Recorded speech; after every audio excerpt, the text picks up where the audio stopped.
बिस्मिल्लाहिर्रहमानिर्रहीम, अस्सलाम वालेकुम। हकीकत टीवी आपको एक क्लिप सुनवाने जा रहा है। की अहम डिस्कशन चलती रहेगी, लेकिन आप सबसे पहले वीडियो को लाइक करें।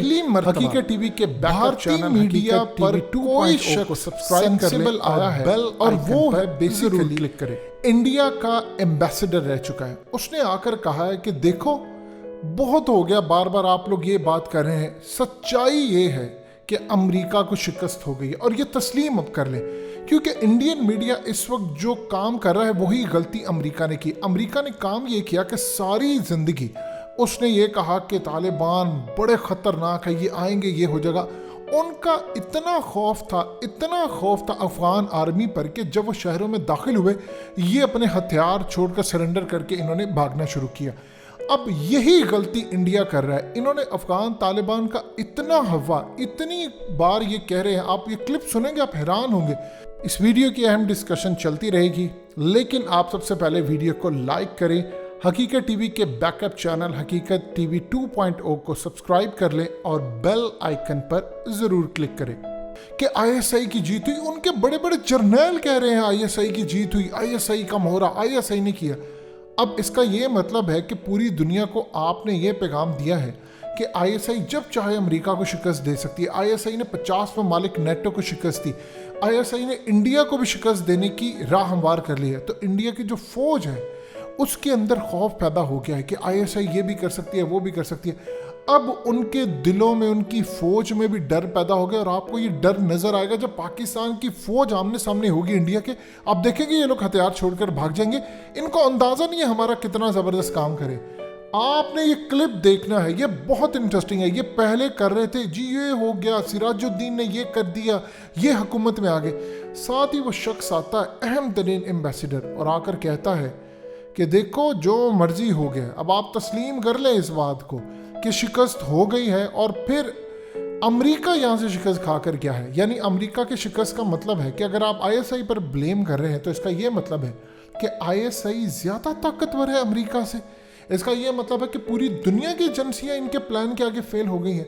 सो लिहाजा अब ये क्लिप आप सुनिएगा, उसके बाद आप इंडिया की पोजीशन आज से कुछ साल बाद जब पाकिस्तान इंडिया की जंग होनी है तो आपको हकीकत टीवी की ये बातें याद आएंगी कि इंडिया की फ़ौज अफगान फौज से ज्यादा तेजी से सरेंडर करेगी, क्योंकि इनके साथ भी यही हो रहा है जो इन्होंने अफगान फौज के साथ किया था। सुनिए क्लिप। अफगानिस्तान में तालिबान की अंतरिम सरकार तो बन गई, लेकिन सरकार के चेहरे पर पाकिस्तान की आईएसआई की छाप साफ नजर आ रही है। मुल्ला बिरादर को किनारे कर दिया गया है और मुल्ला हसन अखुंद प्रधानमंत्री बना दिए गए हैं। ग्लोबल आतंकी सिराजुद्दीन हक्कानी गृह मंत्री है अब अफगानिस्तान का, जिसपे करोड़ों का इनाम है। सारी सेटिंग के पीछे पाकिस्तान की खुफिया एजेंसी आईएसआई के chief lieutenant general Faiz Hamid का नाम और हाथ सामने आ रहा है। आईएसआई का पिट्ठू बना अफगानिस्तान का गृह मंत्री।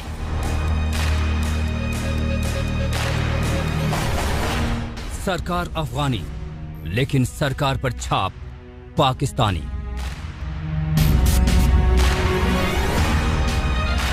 अब ये बात शीशे की तरह साफ हो गई है कि काबुल में पाकिस्तानी खुफिया एजेंसी आईएसआई की फील्डिंग काम कर गई। ये बात भी साफ हो गई कि जिस खौफ को लेकर अफगानिस्तान की महिलाएं कल सड़कों पर प्रदर्शन करने उतरी थीं, वो गलत नहीं था। अफगानिस्तान में तालिबान की अंतरिम सरकार तो बन गई, लेकिन यह सिर्फ कहने को अफगानी सरकार है, इस पर छाप पाकिस्तानी है।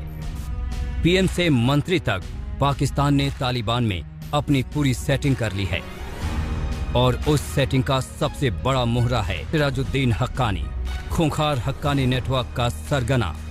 क्या तालिबान ने और पाकिस्तान की आईएसआई ने दुनिया से दो टूक कह दिया है? यही है सरकार, मानना ही पड़ेगा। अब दुनिया के सामने विकल्प क्या है?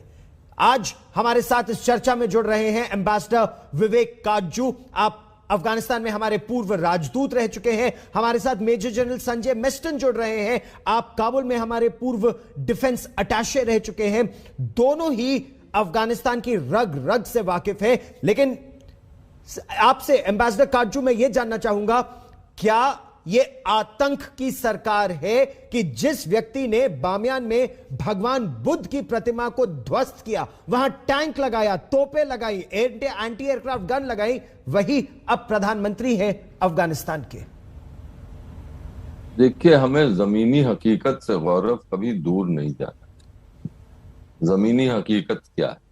यह है कि हमें अच्छा लगे या बुरा लगे, दुनिया को अच्छा लगे या बुरा लगे, अमेरिका की शिकस्त हुई, वो हारे हैं। 20 साल वहां रहे अफगानिस्तान में, आखिरकार उनको जाना ही पड़ा। दूसरा, तालिबान की विजय। हाँ, ये सच है कि तालिबान को पूरा समर्थन दिया है पाकिस्तान। ये कड़वा सच है, लेकिन ये सच है। अब दुनिया के सामने विकल्प क्या?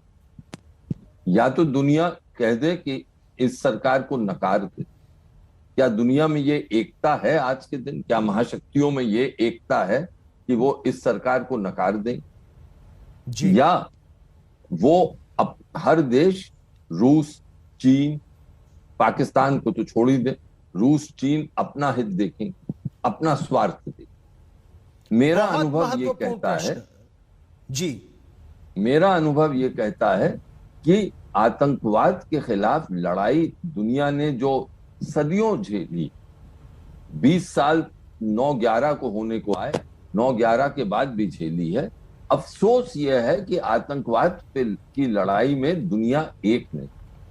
और यही भारत लगातार संयुक्त राष्ट्र में भी कहता आ रहा है कि आतंक के खिलाफ एक कन्वेंशन होना चाहिए, सबको एकजुट होना चाहिए। लेकिन एम्बेसडर साहब, आपने एक बहुत महत्वपूर्ण प्रश्न उठाया, पाकिस्तान का क्या रवैया है, चीन का क्या रवैया है, उस पर हम चर्चा करेंगे। लेकिन जनरल मेस्टन, क्या यह पाकिस्तान की आईएसआई की जीत है? जिस तरह से मुल्ला बिरादर को डिप्टी प्राइम मिनिस्टर बनना पड़ा, लेकिन मुल्ला हसन अखुंद जो बिल्कुल इस्लामिक हार्डलाइनर है, उनको प्रधानमंत्री बना दिया गया। हक्कानी नेटवर्क में सिराजुद्दीन हक्कानी को गृह मंत्री बना दिया गया। उनके अंकल खलीलुर रहमान हक्कानी को रिफ्यूजी मंत्री बना दिया, और एफपैक बॉर्डर से लेकर काबुल तक उन्हीं का वर्चस्व होगा। क्या यह आईएसआई की छाप है?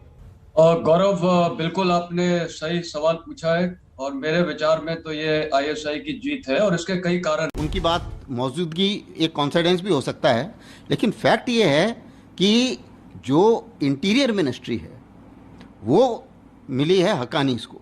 हक्कानी का आईएसआई के साथ नेटवर्क है, तो जाहिर है कि जो इंटरनल अफेयर्स हैं अफगानिस्तान की, जो कि इस समय सबसे ज़्यादा इंपॉर्टेंट है, उसमें पाकिस्तान का पूरा हाथ रहेगा और उनका पूरा कंट्रोल रहेगा, पहली बात। दूसरी बात, ये सबको मालूम है कि पाकिस्तान ने तालिबान की मदद की पावर में आने के लिए, और पावर में वो फोर्सफुली आए हैं। चाहे वो कोई भी ड्रामा करते रहें और कोई भी डिप्लोमेटिक स्टेटमेंट्स देते रहें, वो बात अलग है। जाहिर है पाकिस्तान अब हक्कानी के जरिए अफगानिस्तान को कंट्रोल करना चाहेगा। ऐसा कहा जाता है कि हक्कानी ने ही अफगानिस्तान में आत्मघाती हमलों की शुरुआत की थी। अफगानिस्तान में कई आत्मघाती हमलों के साजिश रचने में हक्कानी नेटवर्क के इस खूंखार सरगना का नाम है।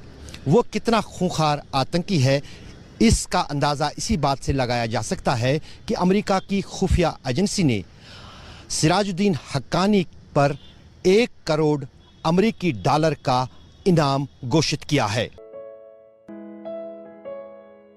हकीकत टीवी के बैकअप चैनल हकीकत टीवी 2.0 को सब्सक्राइब करना मत भूलिए। वीडियो को लाइक करें, शेयर करें और कमेंट सेक्शन में अपनी राय का इजहार जरूर करें।